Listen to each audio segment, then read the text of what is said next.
Hi friends, আমি সৌমি। সবাই কেমন আছো? আশা করছি তোমরা সবাই খুব ভালো আছো, আর আমিও ভালো আছি। যার জন্য ভয়েসে আসা অনেক দিন ধরেই আমাকে সবাই রিকোয়েস্ট করছো যে আমি কেন ব্লগ ভিডিও দেই না। আমি ব্লগ ভিডিও দেই, তো তাদের জন্য বলছি কেন ডান্সের ভিডিও বানাই না। তো জানো তো, আমার বাড়িতে একটা ছোট্ট বাবু আছে। সে এতটাই শান্ত যে আমি যখনই ভিডিও বানাই সে আমার রিং লাইট নিয়ে পালিয়ে যায়। এতটাই শান্ত। আর মানে কি বলবো, কোনো কথা বলার পজিশানে ও রাখে না। এখন অবধি ও আমার কাছেই আছে। তো ও বারবার বলছে, মা আমি কথা বলবো, মানে আমি যে তোমাদের দিকে ভয়েস দিচ্ছি ও ভয়েসটা দেবে। এখনও ঠিক মতো কথা বলতে পারে না, কিন্তু ও ক্যামেরার সামনে ও ভয়েস দেবে। হ্যাঁ, বলো। তার জন্য আমাকে খুব বিরক্ত করছে। আর ব্লগ ভিডিও আমি দিতে পারছি না, যেহেতু আমি গ্রামের বউ, যেখানে সেখানে আমি ভিডিও করতে পারছি না।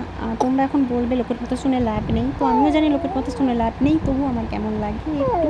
তো তোমরা যখন এতবার আমাকে রিকোয়েস্ট করছো, আমি ব্লগ ভিডিও দেবো মাঝে মাঝে, আর এরকম শর্ট ভিডিও আমি তুলে আমার ভয়েসটা ছাড়বো, চেষ্টা করব। আর ডান্সের ভিডিও, গানের ভিডিও সব কিছুই আসবে, সব পাশে থেকে।